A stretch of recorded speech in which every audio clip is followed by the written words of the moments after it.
For me, Masterminds quite literally 10x my first business and saved my life at the worst point that I've had.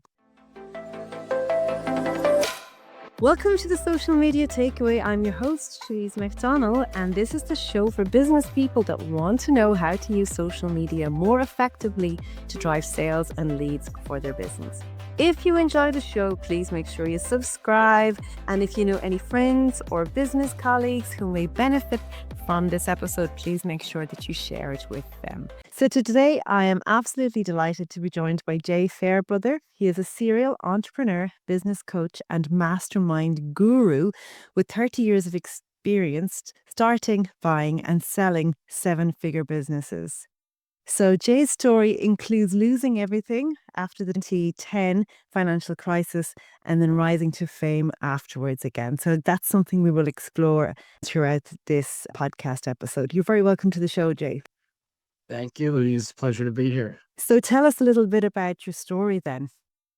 I have been a serial entrepreneur for the last 30 years.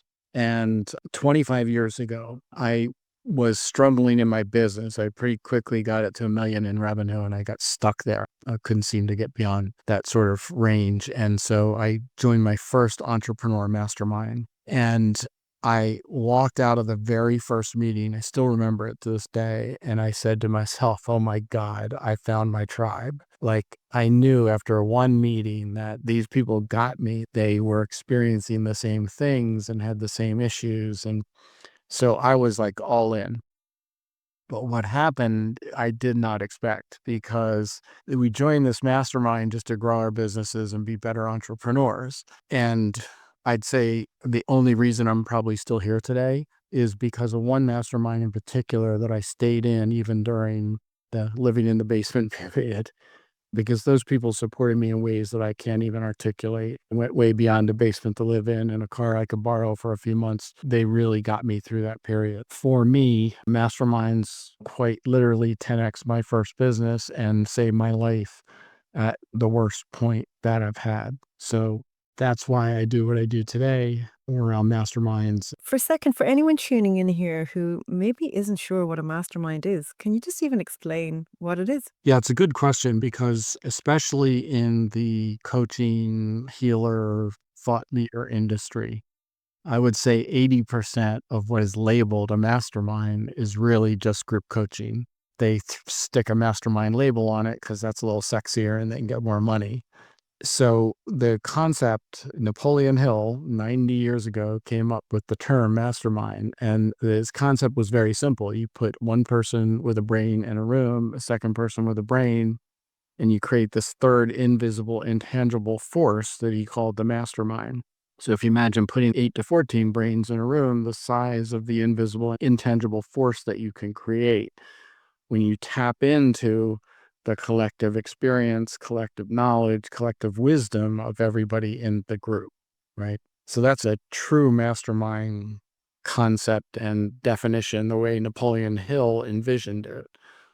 What he didn't envision was a room of 40, 50, 100 people where there's Q&A and maybe some hot seats that, and that's called a mastermind, right? So to me, the key distinction is around the relationships that are formed within the program. So if you think about like most courses and group coaching programs, and maybe this applies to you, how many people have taken a course or a group coaching program, and at the end of the program, you still haven't even met all the other people that were in the program with you. Like maybe you shared a breakout room a couple times with a few of them, or you got to know the extroverts a little bit because they were on stage asking questions all the time. But that's really the difference, is when you build relationships with the people in the programs, then you're transitioning from a one-to-guru relationship, which is certainly the case in one-on-one coaching and most courses and group coaching programs, to the one-to-many model, where you, as the thought leader delivering the program, you're very intentional about finding ways to create those relationships with people in the program. And then what you strive for is that if you sign up, say you have a 6-month initial commitment or a 12-month initial commitment for your mastermind, at the end of the program, instead of people thinking, thank you, I got all your content. That was great training and see you later. Now you've put them in a situation where it's like, I have such great relationships with the other people in this program, because when you create the container properly and you work to build those relationships and you try to keep it intimate and safe and exclusive, and then you can have clients long term. And tell me, like, because actually, when I was thinking about this, because I've been in a few different masterminds and with many different formats. So I'd love to hear your take on that. But what are the different formats and what's best practice? Yeah, that's a great question. So I don't believe there's a cookie cutter way to create masterminds. There are some models that are taught out there where the mastermind is you get the group of people together and everybody gets 8 or 10 minutes on a hot seat and you just go around the circle and that's it. And that's the same format every meeting for many coaches, healers, speakers, thought leaders. And frankly, 80% of my clients create what I call a hybrid mastermind, where in a high ticket program that we're delivering, people still want our content training, coaching, and mentoring, right? If your superpower is training and content, let's not create a mastermind for you that's 90% facilitation and that Napoleon Hill group, right? But more importantly, design your mastermind around the people that it's for, and how do you deliver the most value, transformation, and results for clients. So one of the things I was thinking about when you were coming on is, have you any like standout success stories from businesses who have created masterminds to generate this recurring revenue model for themselves? Yeah, and I have several, and I'm a case study myself. It's about creating that intimacy, and it's about commonality of the people who you bring into the program. There has to be a common theme that they all look at each other and say, this person's just like me. They're facing the same pains and frustrations and struggles, and they have similar aspirations and goals. So we came up with the tagline for his mastermind that he created was 7x your business, 7x your relationship with family, and 7x your relationship with God. That immediately narrowed it to for him to be able to target and know exactly who his ideal client avatar is. In my vernacular, that's your purple fish. So he knows exactly who his purple fish are. He can put out marketing material that if I'm not that purple fish, it's not going to resonate with me. I'm not going to pay attention, nor is he going to waste time talking to people who aren't the purple fish. So that's an example of somebody who narrowed down really well in terms of this concept of figure out who you're just thrilled to wake up and work with every day. And if you build the program around them, everything else gets easier.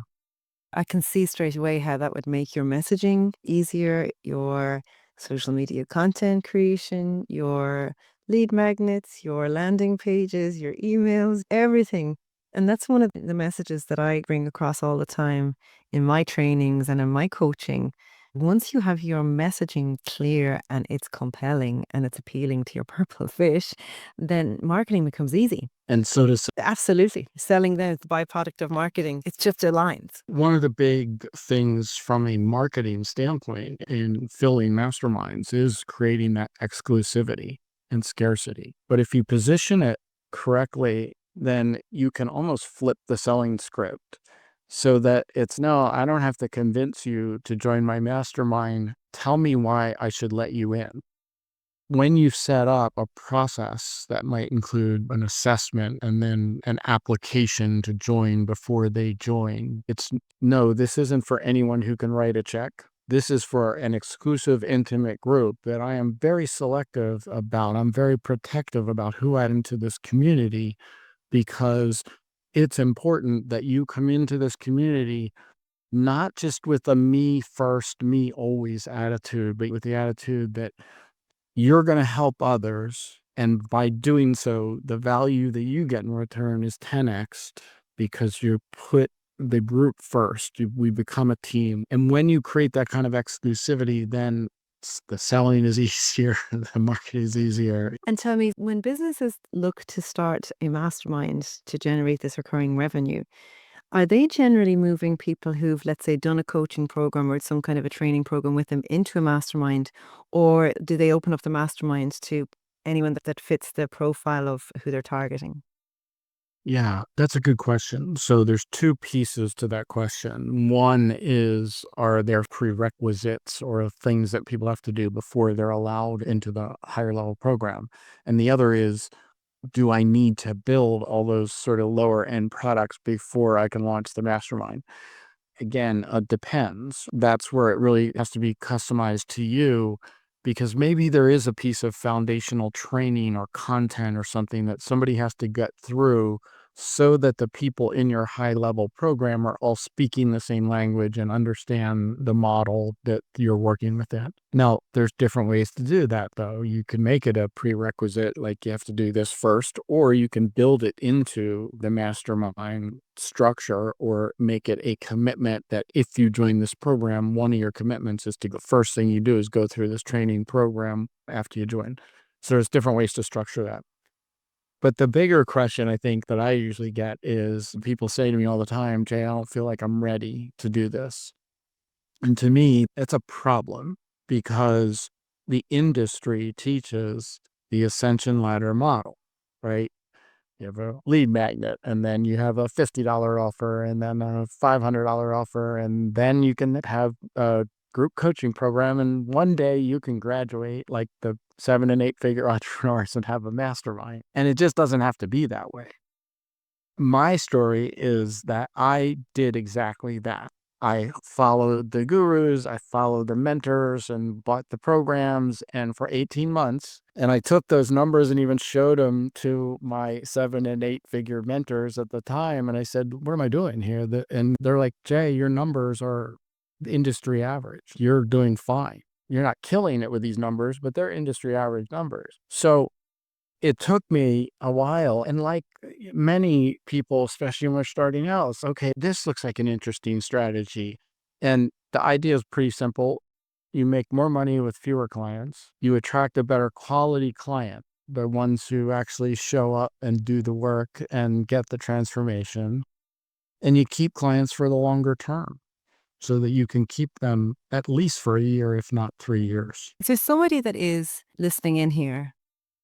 Like, who should consider setting up a mastermind? Who's your ideal client? The ideal person is somebody who has figured out what they offer and who they offer it to, right? Hopefully, at least sold something, right? And they have one-on-one clients and they're running out of time. They're tired of trading time for dollars and want to start to scale.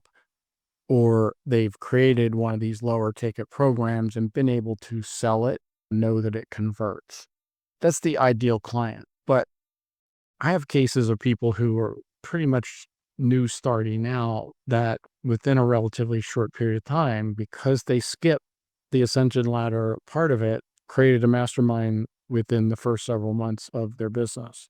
So it can be done. It's better if you've figured out and dialed in, at least you have your niche and what you offer figured out, and you have the confidence that you can deliver results for people.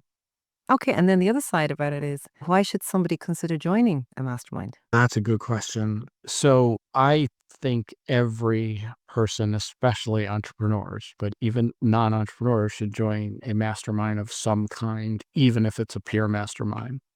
So I run 3 masterminds of my own. So here's the difference compared to if you were able to work with them for a year or a few years. The level of impact that you can make in that personal development space when you know that the client's going to commit to a full year of working with you and with the possibility of even continuing beyond that, you can have huge impact. So that's the one thing. And then the other is around the idea that it's the idea of peer learning. And for me, like for instance, know if anyone listening might identify with this. I'm a type A personality, and most entrepreneurs are. And so for me, like even when I hire my mentors and I pay them a lot of money to tell me what to do, it's usually the third or fourth time they tell me what to do that it actually gets past my stubborn, defensive type A person. It sinks in. If I'm in a peer learning environment and I hear an idea or how somebody struggled and solved a problem, or that comes from a peer that I respect, that I'm not sitting there in the business of judging or trying to coach or mentor, or like I'm trying to extrapolate their experience and put it into my world. I create that learning that way. Like the first time I get it immediately because I've got no defense up. I've got no this stubbornness up of don't tell me what to do. So there's a huge amount of power in peer learning. And that's really what Napoleon Hill envisioned when he coined that term many years ago. And do you think that since the pandemic, there's so many more people just working exclusively online and working remotely, and so many business owners like who may have a team of people working for them, but they may be by themselves in a home office or in an office somewhere. Do you think that that's also driving the need for this peer connection and support? 100%. Since COVID really drilled into all of us around the world, this concept of isolation. Since COVID, like here in the US in 2023, they declared an epidemic. And it wasn't about the disease or the virus, it was an epidemic of loneliness. And last year in 2024, the World Health Organization has created an entire commission to study the global crisis of social isolation and loneliness. In this world that we're living in right now, if you think about AI, the internet made information a commodity. AI is now making training and content a commodity because right now AI can train you in anything you want in the world for free in a matter of minutes. So in a few years, as AI continues to just take over and develop, why are people going to be buying courses and training in a few years? In other words, every single day, the value of content and training and information is going down.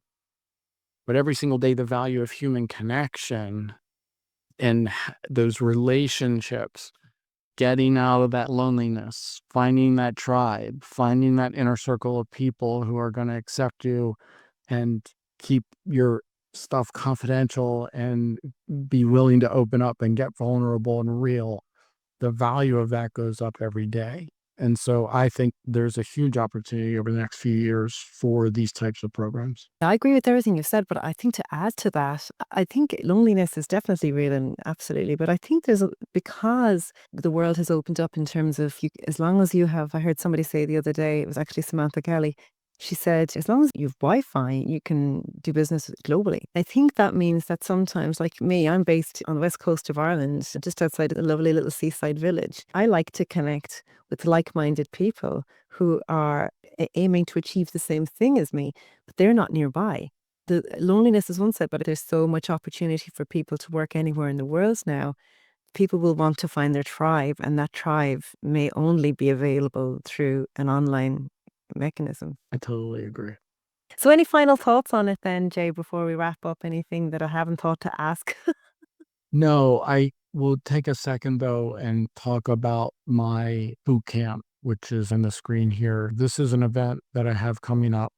It's a 3-day virtual event anywhere in the world. Basically, this event is for both beginners who explore this concept and figure out what kind of program we create and who it's for, but it's also for more advanced people because we ask you to look at some of the things you're doing from a different lens.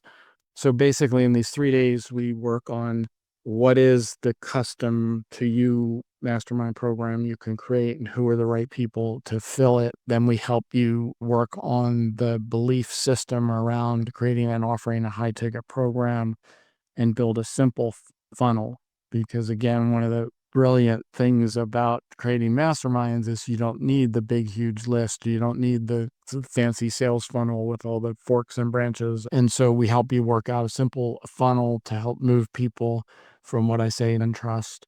And then you start to work on how you're going to walk out of a 3-day event and start having conversations with people about this program that you have in the idea stage to get the excitement built and a plan for the next step. So it's a fun experiential event. It's roll up your sleeves and do the work kind of an event. And I have tons of testimonials from people who talk about how transformational it is. Anyone listening, check it out. And yeah, hope to see you there. And when is that taking place, Jay? It's June 24 through 26. June 24th to 26th. And I presume for anyone who's tuning in after those dates, you're running them all the time? Yeah, I run this 3 times a year. So yeah, if you just check in with me, you'll see whatever the next one coming up is. Fantastic. And where would people find some information on how to register for that? If you go to sixfiguremasterminds.com, and actually you can spell six either way, you'll get to me. You'll link to either this event directly or to a masterclass that talks more about what we've talked about today and leads to the events. Fantastic. And where do you hang out online? What social platforms will people find you if they want to connect with you? LinkedIn and Facebook are primary, but I have accounts on most of them. So Yeah, hanging out everywhere. Perfect. Look, thank you so much for your time. I really appreciate it. I really enjoyed the conversation, and I think it's really something food for thought. thank you, Louise. I appreciate it. Thank you. That's it, everyone. That's another episode of the Social Media Takeaway. If you have some feedback, make sure that you tag us on social media. You'll find me under Sell on Social M, or on LinkedIn, you'll find me under Louise McDonnell. I'd love to hear your feedback and what you thought about the show. Make sure you hit that subscribe button so that you don't miss out on any future episodes. And if you know anyone who may be interested, be sure to share the show with them too. Thanks, everyone.